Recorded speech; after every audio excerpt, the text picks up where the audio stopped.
नमस्कार साथियों। कैसे हैं आप सब। उम्मीद करते हैं आप सब बहुत ही अच्छे होंगे। तो आज हमारे हो गए हैं हम लोग के 10,000 सब्सक्राइबर से भी ज़्यादा। तो पहले तो सबको बहुत बहुत कॉन्ग्रेचुलेशंस।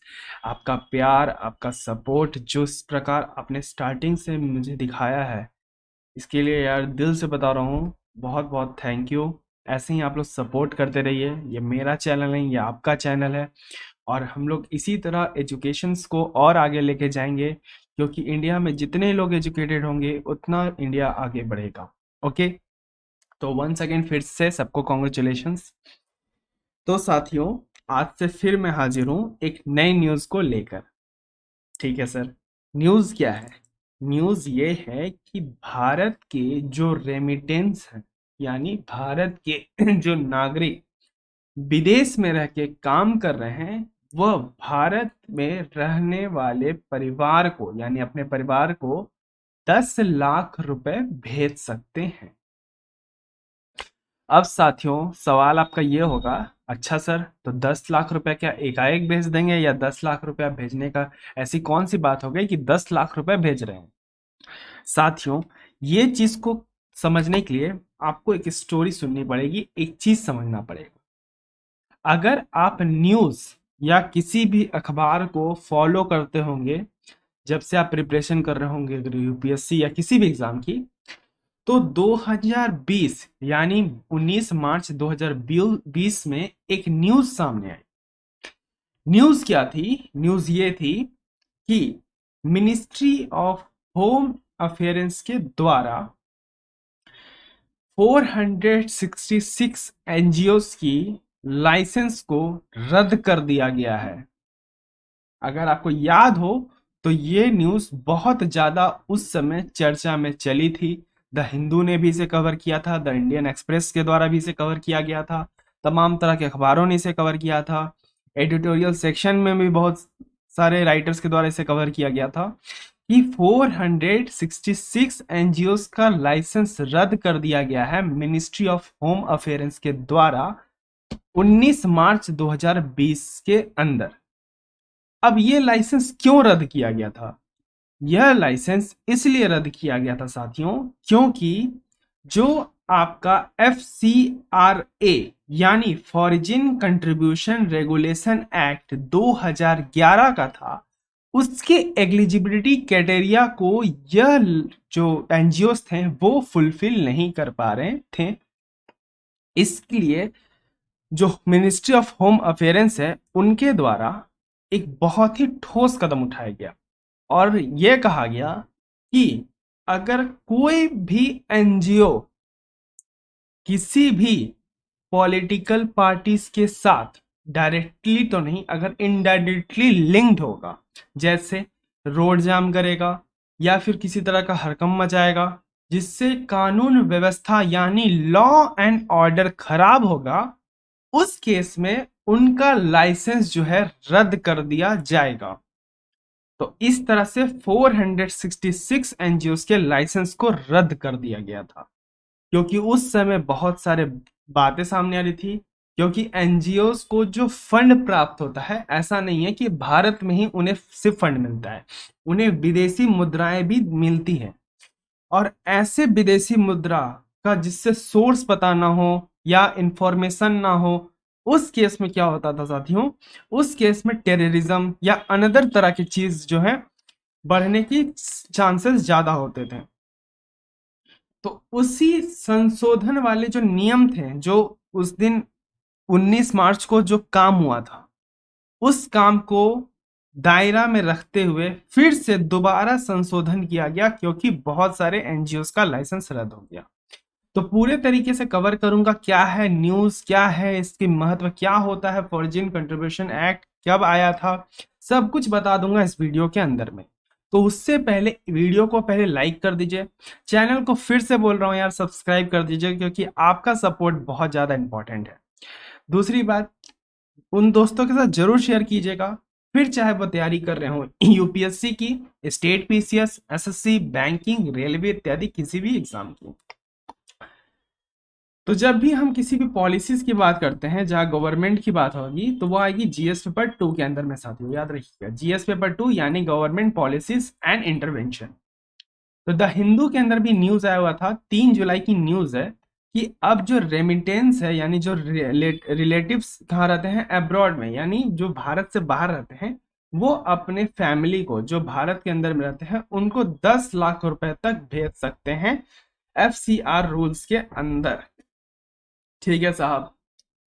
तो union home union ministry of home and affairs के द्वारा यह नियम जो है संशोधन किए गए 1 तारीख को।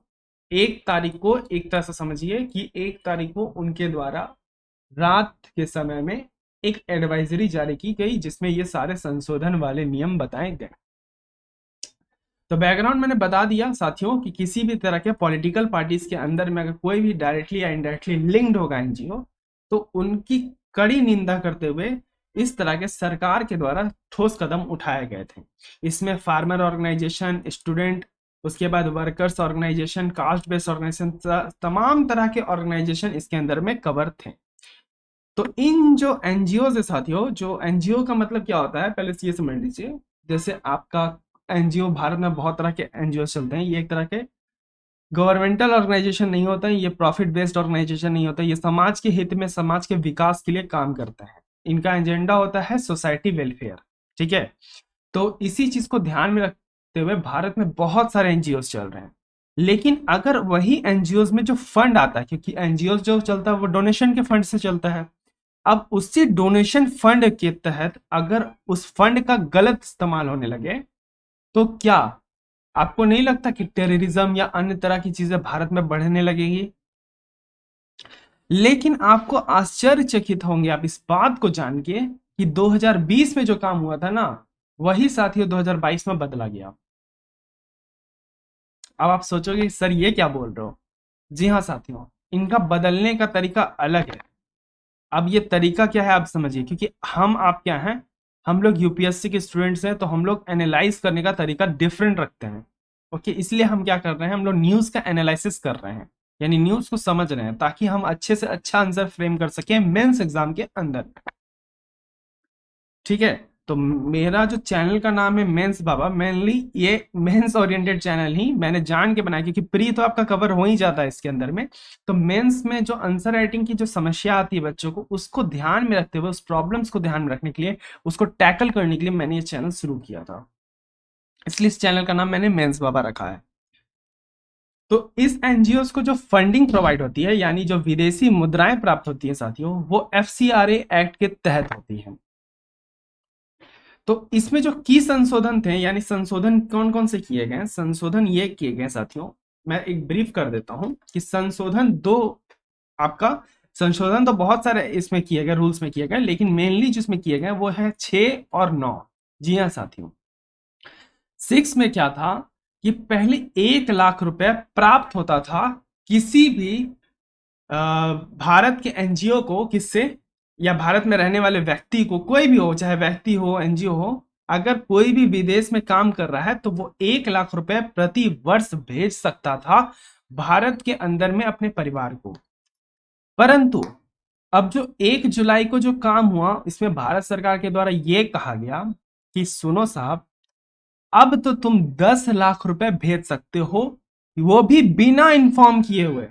यानी सिर्फ अमाउंट नहीं बढ़ाया गया, यहां इंफॉर्मेशन को भी हटा दिया गया, यानी without informing the authorities any remittance और any person NRI send his money to his family. Okay. तो पहला संशोधन जो नियम नंबर 6 में किया गया, यही किया गया कि 1 लाख रुपए वाले शब्द को हटाकर वहां पे 10 लाख रुपए लिख दिए गए।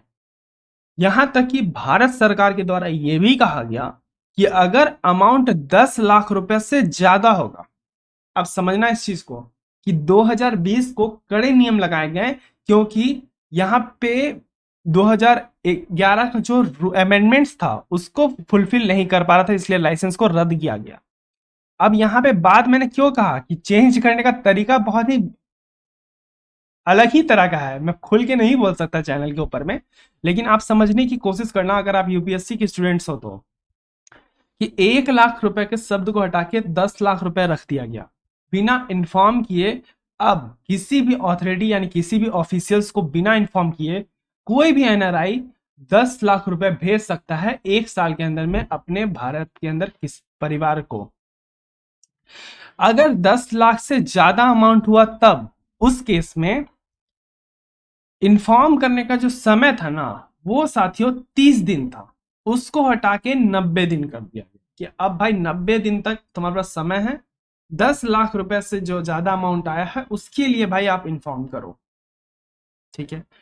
ऊपर से ऊपर से नॉट ऊपर से इट्स ऊपर से जो 7 ऑफेंस थे, ऑफेंस का मतलब जो दंडनीय अपराध थे 7, उनको हटा के सिर्फ 5 अपराध, 5 चीजों को ही अब अपराध में हम लोग गिनेंगे।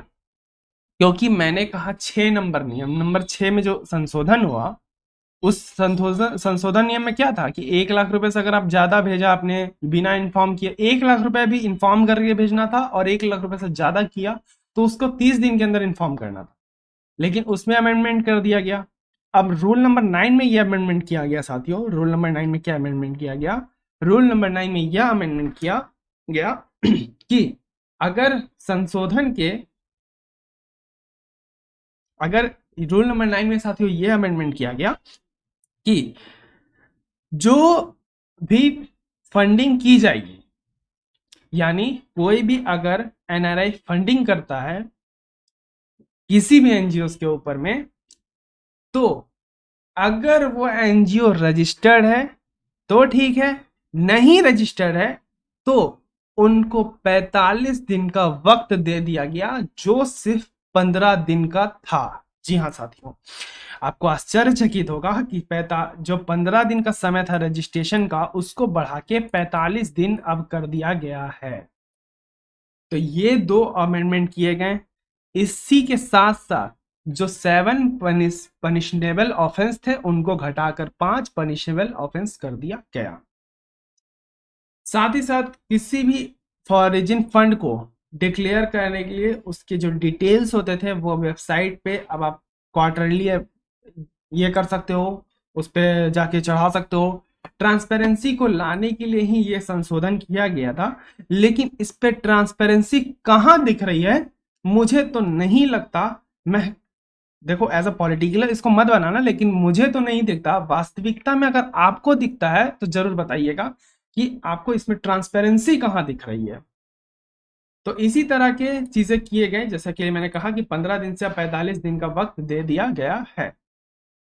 क्या होता है रेमिटेंस? आप बार बार साथियों रेमिटेंस बोल रहे हैं, तो यानी समझिए कि कोई भी भारत का बच्चा जैसे पढ़ लिख लिया, अब उसको नौकरी लग गया यूएस के अंदर में, ठीक है। अब यूएस में वो अकेले नौकरी करता है, लेकिन उसकी पूरी परिवार जो है वो भारत के अंदर दिल्ली में मान के चलिए रहती है, ठीक है। दिल्ली में मैं माउस से लिख रहा हूं तो इसमें राइटिंग का प्रॉब्लम रहेगा। तो अगर यूएस से वो भारत में जो पैसा भेजेगा वो डॉलर में भेजेगा, ठीक है। तो डॉलर में जब वो पैसा भेजेगा तो जो पैसा उस भारत के उसके परिवार जो रिसीव कर रहे हैं उनको ही हम लोग बोलते हैं कि भारत को रेमिटेंस प्राप्त हो रहा है। यानी भारत के जो लोग बाहर जाके काम कर रहे हैं और बाहर में पैसे कमा के भारत भेज रहे हैं, तो इसी को कहते हैं रेमिटेंस मनी, या भारत को रेमिटेंस प्राप्त होना। बजट में भी दिखता होगा आपको कि कितना भारत को रेमिटेंस प्राप्त हुआ, हमेशा यह चीज मेंशन किया जाता है।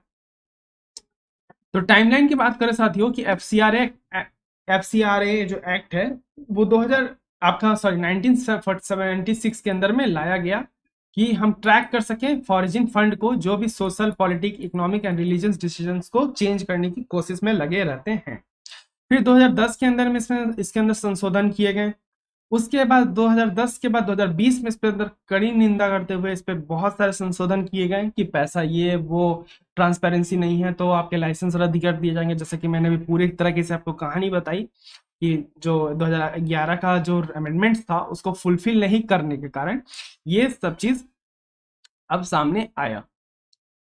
तो क्या है एफसीआरए एक्ट? एफसीआरए एक्ट कुछ नहीं है साथियों, ये एक तरह का रेगुलेट करता है फॉरेन फंड को। ये एप्लीकेशन देता है यानी ग्रुप्स, एसोसिएशन ग्रुप्स या एनजीओज को कि कौन कौन से एनजीओज हैं जो फंड प्राप्त करते हैं। यानी फंड प्राप्त करने का एक जरिया है, ठीक है। वैलिडिटी देता है कि कोई भी इनिशियली एनजीओ अगर रजिस्टर्ड है फंड प्राप्त करने के लिए विदेश से तो उसका 5 साल है, वो 5 साल के बाद उसका लाइसेंस एक्सपायरी हो जाता है, उसके बाद उसको दोबारा से रिन्यूअल कराना पड़ता है। पर्पस यही था, इसका पर्पस था कि हम चीजों को रेगुलेट करें, क्योंकि फॉरेन फंड जो है साथियों बहुत तरह से इम्पैक्ट करता है भारत के ऊपर में। ये अगर भारत की अर्थव्यवस्था को बढ़ा सकता है ना, तो ये तोड़ भी सकता है, क्योंकि इसमें आपका बहुत सारा टेरर फंडिंग या इस तरह की चीजें हो सकती हैं जो मिसलीड कर सकते हैं भारत के हर एक एक्टिविटीज को। अब इनकम टैक्स फिल करना इसमें मैंडेटरी हो गया है। इंटरनल सिक्योरिटी को ध्यान रखने के लिए हमने एफसीआर एक्ट लाया गया, क्योंकि मैंने कहा ही ना कि इंटरनल सिक्योरिटी अफेक्ट ना हो, इसके लिए एफसीआर एक्ट को लाया गया ताकि वो चीजों को रेगुलेट कर सकें। लेकिन इस संशोधन के बाद 1 जुलाई को जो संशोधन हुआ उसके बाद जो चीजें सामने आई साथियों वो काफी डिफरेंट थी। तो इसकी तरफ से एक मेंस की तरफ से आप क्वेश्चन ले लो कि क्या है एफसीआरएस की सिग्निफिकेंस। जैसा कि मैंने बता दिया, इसे एक्ट से इंटरनल सिक्योरिटी वगैरह को लाने का ये पर्पस था। तो संशोधन करने का या किसी भी तरह के जो भी फायदे या नुकसान आपको लगते हैं, नुकसान तो नहीं बोलूंगा बट सिग्निफिकेंस लिखना, और अगर पूरा मेंस का आंसर राइटिंग कर रहे हो तो पॉजिटिव नेगेटिव तो लिखोगे ना आप लोग। तो दोनों चीज को बैलेंस करके एक वे फॉरवर्ड में आंसर लिखने की कोशिश करना 250 वर्ड्स के अंदर में। तो ये थी साथियों न्यूज, यही सब तमाम तरह के अमेंडमेंट किए गए हैं। फिर से कवर कर दे रहा हूँ कि 6 और 9 में अमेंडमेंट किया गया और बहुत तरह के अमेंडमेंट किए गए, जैसे 13 17 के अंदर में भी अमेंडमेंट किए। लेकिन जो मुख्य रूप से सामने आ रहा है वो आ रहा है 6 और 9, क्योंकि 6 और 9 में जो अमेंडमेंट है साथियों उसमें आपका रजिस्ट्रेशन में जो चेंजिंग था, क्योंकि जिसको लेके विवाद था उसी को पहले चेंज कर दिया गया, और जो फंड को लेके 2020 के अंदर में विवाद था उसी को चेंज कर दिया गया। इसलिए 6 और 9 नंबर रूल बहुत ज्यादा हाईलाइट हो रहा है एफसीआरए के अंदर में। तो मैंने कवर अप कर दिया सारी चीजों को। बहुत बच्चे बोल रहे हैं टेलीग्राम बनाने के लिए, मैं देखता हूँ इसके ऊपर में ताकि पीपीटी आपको दे सकूं और आप पढ़ सको। तो यही सब थी साथियों न्यूज। तो प्लीज एक बार वीडियो को लाइक कर दीजिए, कैसा लगा बताइएगा। चैनल को भी सब्सक्राइब कर दीजिए आप लोग, और मैंने बहुत सारे इंपॉर्टेंट क्लासेस चल रहे हैं, आप जाके देख सकते हैं। ओके, तब तक के लिए अपना रखिए, धन्यवाद, मुझे दे आज्ञा। जय हिंद, जय भारत।